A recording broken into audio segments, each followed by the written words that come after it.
का अपने घर को पहुंचा दिया।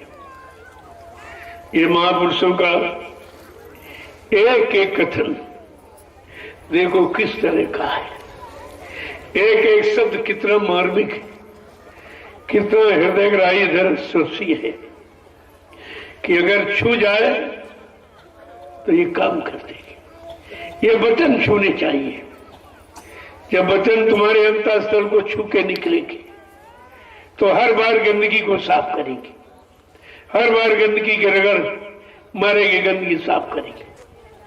लेकिन बात तो समझने की है कि जब तक ये समझ नहीं आएगी, इसीलिए प्रेमियों सबसे तो पहले युग परिवर्तन की बात कही गई कि जब युग बदलेगा तो सब कुछ बदल जाएगा।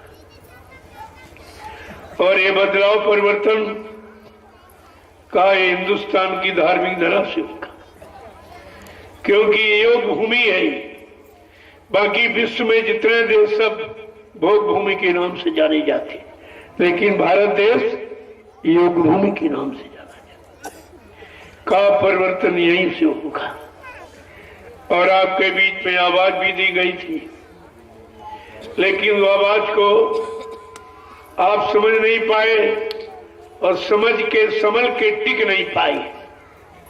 कहा गया था कि बदली हिंदुस्तान तो बदली जाई दुनिया, बदली हिंदुस्तान तो बदली जाई दुनिया। कहा अगर हिंदुस्तान बदलेगा तो विश्व बदल जाएगा, उत्तर प्रदेश बदलेगा, भारत बदलेगा, भारत बदलेगा तो विश्व बदलेगा। यह है परिवर्तन का आधार। आगे क्या कह रहे हैं कि बदली हिंदुस्तान तो बदली जाई दुनिया, बदली हिंदुस्तान। छोटे बड़े अधिकारी होंगे शाकाहारी, मांस मदिरा अंडा की न रही है अब दुकान, तो बदली जाई दुनिया, बदली हिंदुस्तान। सर्वप्रथम परिवर्तन खान पान का, क्योंकि आहार से विचारों का जन्म होता है और विचारों से लोगों के कर्म बदलते हैं और कर्म से व्यवस्था बदलती है। ये उसका सिस्टम है, तरीका है। अगर इसी तरह से सब लोग इस बात को समझ जाए तो कितना बड़ा काम हो जाता। जिस सम्राट मालिक ने जो भूमंडल पर आवाज लगाई है वो कितनी समय की विलक्षण, अद्वितीय और अनोखी है। यह आवाज किसी ने लगाई नहीं। थोड़ा सा इशारा संत रविदास जी ने बहुत पहले किया था, जो सैकड़ों वर्ष पहले आए थे, मीराबाई के गुरु थे। उन्होंने इशारा किया है कि भारत में अवतारी होगा जो अति विस्मयकारी होगा, ज्ञानी और विज्ञानी होगा, वो अद्भुत सेनानी होगा, वो अनोखा सेनानी।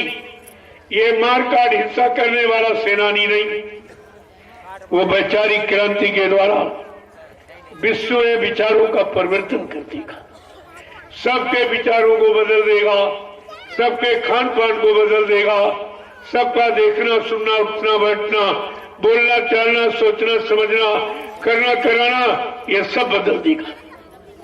ऐसा अद्भुत सेनानी होगा।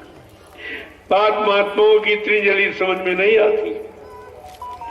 कहते हैं भारत में अवतारी होगा जो अति विस्मयकारी होगा, ज्ञानी और विज्ञानी होगा, वो अद्भुत सेनानी होगा।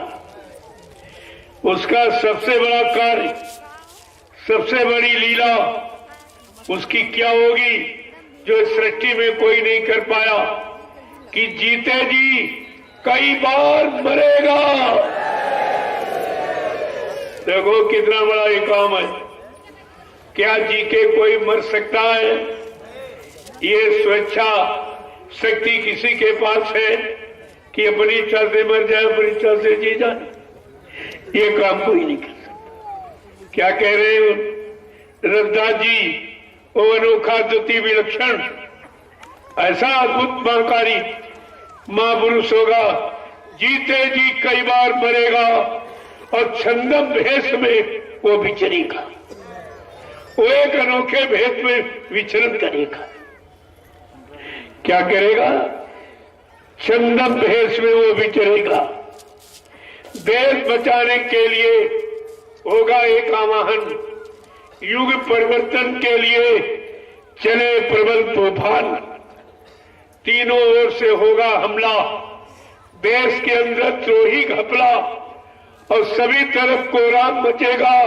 कैसे हिंदुस्तान बचेगा?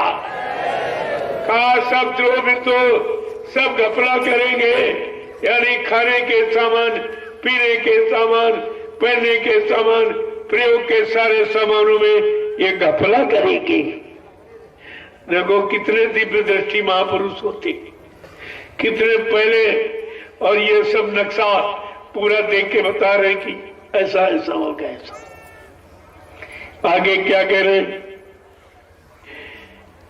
कि सरहद पर सभी तरफ कोहराम मचेगा, अब कैसे हिंदुस्तान बचेगा?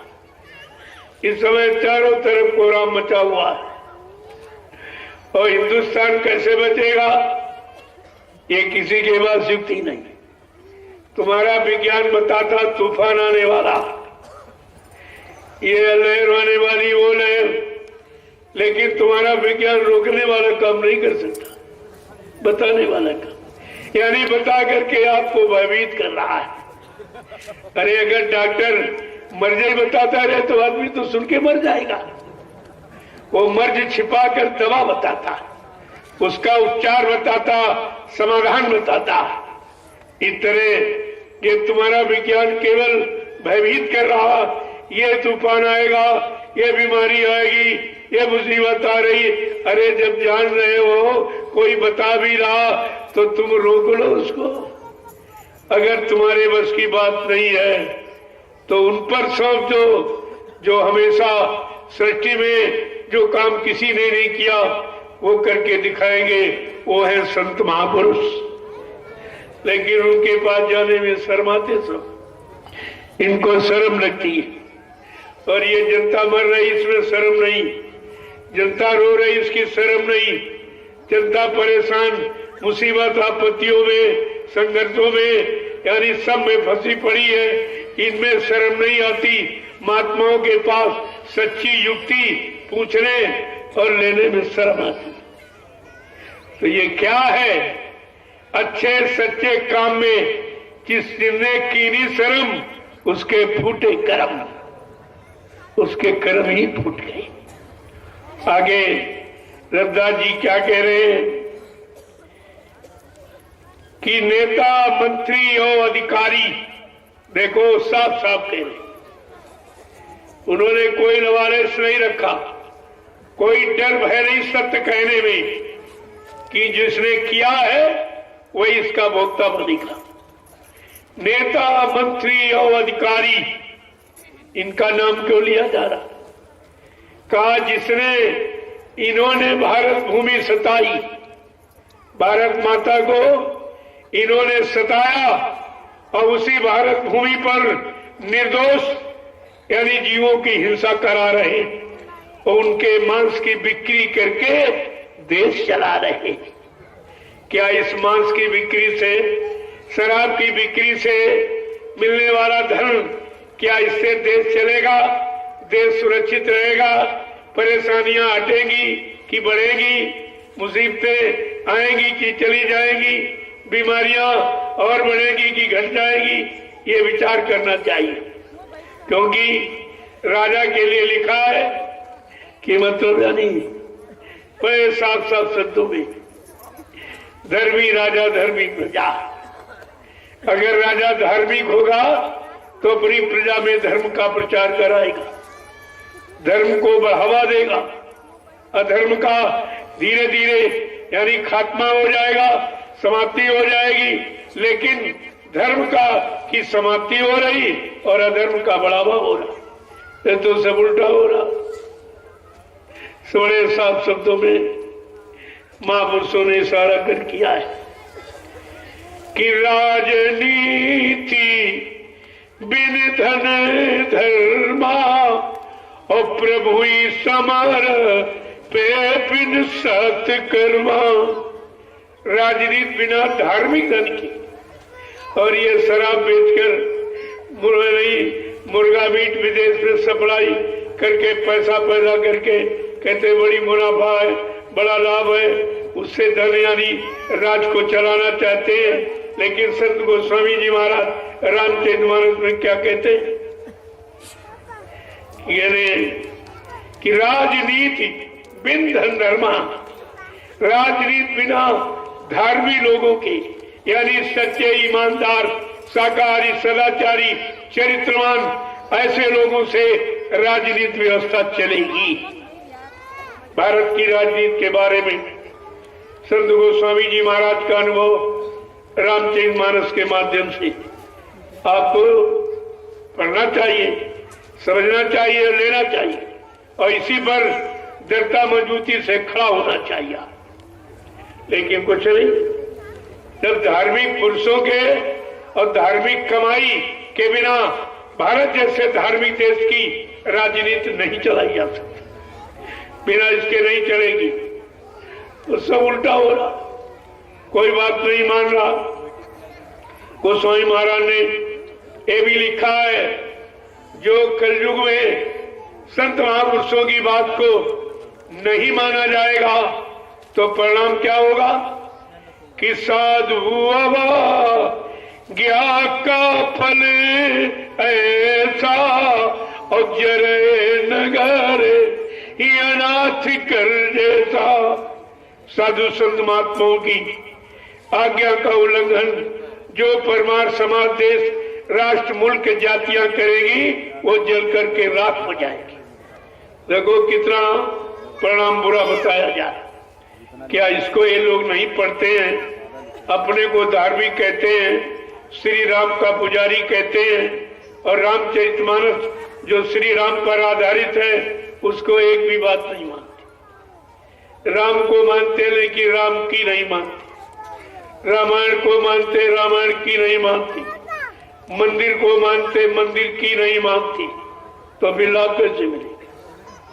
अरे लाभ तो उनकी शिक्षा, उनकी नीति, उनके सिद्धांत वसूल मानने से होगा। ऐसे कुछ होने वाला नहीं है।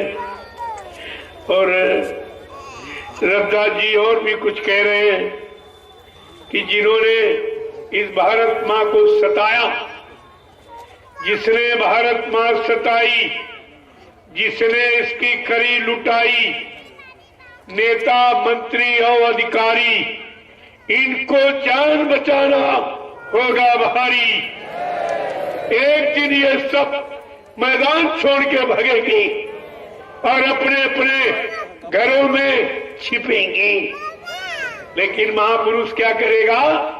ढूंढ ढूंढ कर बदला लेगा, सब हिसाब चुकता कर देगा। तब आपकी समझ में आ जाएगा कि बाबा जी जिंदा है कि मर गए। अभी तुम्हारी समझ में थोड़ी आएगा। जब ढूंढ ढूंढ कर बदला लेगा, सब हिसाब चुकता कर देगा। नेता मंत्री और अधिकारी, इनको जान बचाना होगा भारी। ये छोड़ सब मैदान भागेंगे, अपने अपने मंगलों में दुबकेंगे। लेकिन महापुरुष क्या करेगा? ढूंढ ढूंढ कर बदला लेगा, सब हिसाब चुकता कर देगा। आगे और कुछ कह रहे हैं रविदास जी। क्या कह रहे हैं?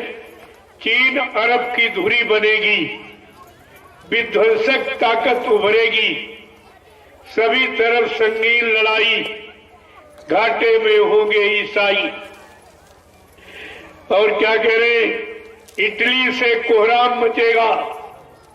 ये बीमारी इटली से चली, बीमारी अभी आई और ये सैकड़ों वर्ष पहले बता रहे। ये संत महापुरुष दिव्य दृष्टि है, जिनकी जीवात्मा की दिव्य आंख कान सब खुला हुआ। जैसे हम आप इन आंखों से ऐसे देख रहे हैं, ऐसे वो भूत भविष्य वर्तमान को देखते हैं और देखकर ये कह रहे हैं कि इटली से कोहराम मचेगा, लंदन सागर में डूबेगा। युद्ध तीसरा अति प्रलयकारी जो होगा, भारी संहारी भारत होगा, विश्व विजेता भारत होगा, विश्व का नेता, दुनिया का कार्यालय होगा, भारत में न्यायालय होगा। तब सतयुग दर्शन आएगा, संतरा सुख वर्ष आएगा, सहस्र वर्ष लग सतयुग लागे और विश्व गुरु बन भारत जागे। रघुवरदास जी की ज्ञान पोथी क्या कह रही है? जो हजारों सैकड़ों वर्ष पहले आए मीराबाई के गुरु थे, उन्होंने ये सब भेद खोलकर बताया कि आगे घोर कलयुग, उसमें लोग कैसे होंगे, शासक वर्ग कैसे होंगे, शासन करने वाले ये अधिकारी कर्मचारी सब कैसे होंगे, पूरा देखो भेद खोल के कहा। आगे और कुछ कहना चाहते हैं। एक बार रविदास ज्ञानी कहने लगे, सुनो अटल कहानी, कलयुग बात साच सोई। बड़े ध्यान से सुनना, कलयुग बात साच असोई और बीते सहस 5-10 हुई।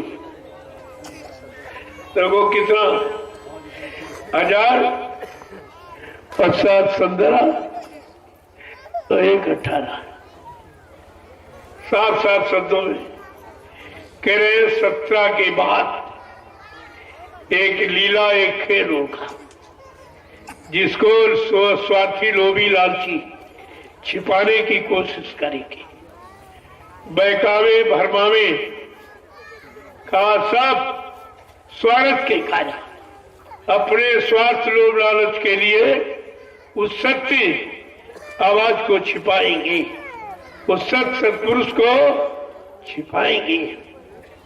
कहते हैं कि आगे क्या कह रहे हैं, उस समय के लोग कैसे होंगे, नशा दिखावे घर पे पूरा, मात बहन का पकड़े जूड़ा, अंडा मांस मछरिया खावे, भिक्षा करिए पाप करावे, जबरन करिए भोग विलासा। ऐसा माहौल हो जाएगा कि जबरदस्ती सब ये भोग विलास में जुट जाएंगे। कोई किसी की सुनने वाला, कोई किसी के कहने वाला, कोई किसी की लाज और इज्जत बचाने वाला दिखाई नहीं देखा। क्या कह रहे हैं समझ? और लोगों का स्वभाव कैसा हो जाएगा, पर नारी को गले लगाइए, यानी अपनी स्त्री को नहीं, दूसरे की स्त्री को अपने गले लगाएंगे। और स्त्री भी क्या करेगी, दोनों के बारे में। स्त्री के बारे में कहते हैं, नारी भी अति आतंक मचाई है, अपने पति को मार भगाई है, पर प्यारे को गले लगाई है। कर्म देख धरती फट गई है, अंबर भी दरारे खाइए, ऐसी भीषण क्रांति की ज्वाला, तामे कूद पड़े मतवाला। वो मतवाला बचारी क्रांति का बिगुल बजाता हुआ ऐसी यानी क्रांति की अग्नि में कूद पड़ेगा। क्या करेगा? अति भीषण क्रांति की ज्वाला, तामे कूद पड़े मतवाला। जब देश आजाद हो गई है, वो शक्ति जाके छिप गई है। देखो कितना साफ साफ। आजादी के बाद एक आवाज उठेगी, जब आवाज की पूर्ति नहीं करेंगे लोग, उनके पास रहने वाले उनके आदेश हुक्म को नहीं मानेंगे, का वो शक्ति जाके छिप गई है। और ये कहते मर गई है। इन्होंने ये अर्थ लगा लिया। लिखा है, रविदास जी कह रहे वो शक्ति जाके छिप गई है धरे भेष साधु का न्यारा। काश एक तरफ कहते छिप जाएगी, एक तरफ कहते नहीं, धरे भेष साधु का न्यारा, गुरु नाम का करे प्रचारा, गुरु नाम से सब जग जाने, उनको परम पूज्य माने। आगे क्या कह रहे हैं कि वो एक काम और करेंगे, बलकल वस्त्र सबको पहनाई है, साधन भजन सबसे करवाई है, ऐसा मंदिर एक बनवाई है जो विश्व में कहीं न दिखाई है। पंचम कलश, अनोखी मूरत, झंडा श्वेत, सुरोरी सूरत। क्या कह रहे हैं कि गुरु नाम से सब जग जाने, उनको परम पूज्य माने, सत्य पंथ का करे प्रचारा, देश धर्म का कर विस्तारा। देश में धर्म का विस्तार, अलगाव का नहीं, बिलगाव का नहीं, फूट का नहीं, सबको जोड़ने का यानी संगठन बनाएंगे। उसके बारे में लिखा है कि करे संगठन बन ब्रह्मचारी का, वो ब्रह्मचारी होगा और संगठन बनाएगा। करे संगठन बन ब्रह्मचारी, उन समान नहीं कोई हितकारी, अस कई मौन भय रविदासा, विनय पूर्ण मन प्रेम प्रकाशा। देखिए कितना ये अमूल शब्द है जो संत रविदास जी ने अपनी ज्ञान पोथी में लिखा। ये भविष्यवाणी है कि आगे का समय कैसा होगा। एक परिवर्तनकारी अद्वितीय विलक्षण अद्भुत शक्ति अवतार लेगी, स्वतः आएगी। लेगी अवतार होगा नहीं, लेगी अपनी इच्छा से, अपनी इच्छा से आएंगे। और जो आवाज लगाएंगे वो अपने इच्छा के अनुसार पूरा करके जाएंगे। वो किसी के अनुसार नहीं, कोई सलाह मशवरा किसी का नहीं, कोई जानता नहीं इसके बारे में। जो कर रहे हैं उनको तो आप देख रहे हो कि 70 साल की आजादी में क्या मिला आपको? मिला कि सब चला गया। राजनीति चलाई जा रही कि घसीटी जा रही, और घसीटने में भारत की जनता के चिथड़े उड़ रहे, चिथड़े। आप इसको पहले देखिए, सोचिए, समझिए और अपना काम का विषय चुनिए कि अब हमें आपको करना क्या है। बाबा जी ने पहले भी कहा था, बगैर दूरदर्शी के व्यवस्था की कोई हिंदुस्तान की धार्मिक धरा पर अमन चैन का माहौल नहीं बना सकता, सुख शांति नहीं स्थापित कर सकता। ये तो आपके सामने सब, और आपने प्रचार भी किया फिर भी बोल गए। तुम्ही ने कहा कि विश्व को सुख शांति जय गुरुदेव नाम के द्वारा मिलेगी, और विश्व को सच्ची सुख शांति और बाबा जी से मिलेगी। अब तुम्ही कह रहे हो बाबा जी मर गए, तो ये सुख शांति कौन देगा? ये सब झूठा हो गया आपका प्रचार, तुम्हारा प्रचार सब झूठा। और लोग कहेंगे तू झूठा, तेरा गुरु झूठा। तुमने अपनी झूठ के कारण, अपनी झूठी मानसिकता के कारण गुरु को भी आपने झूठा सिद्ध किया। ये गुरु पर आपने कलंक लगाया और लगा रहे हो। इसका परिणाम आपको भोगना पड़ेगा। अभी तो माफी है, ये माफी का अभियान है। अगर अब भी नहीं जाग पाए, अब भी नहीं चेत पाए, तो फिर आपको बचाने वाला यहाँ कोई नहीं मिलेगा, कोई बचाने वाला आपको नहीं मिलेगा। जय गुरुदेव, जय गुरुदेव,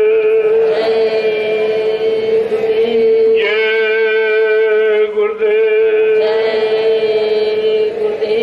जय गुरुदेव। नाम किसका? प्रभु का। जय गुरुदेव। नाम किसका? प्रभु का। जय गुरुदेव। नाम किसका? प्रभु का। प्रभु का प्यारा नाम। जय गुरुदेव। बहुत देर से बैठे, इशारा हमारा समझिए आप। खड़े तो आप रोज ही होते हो, बैठते भी रोज।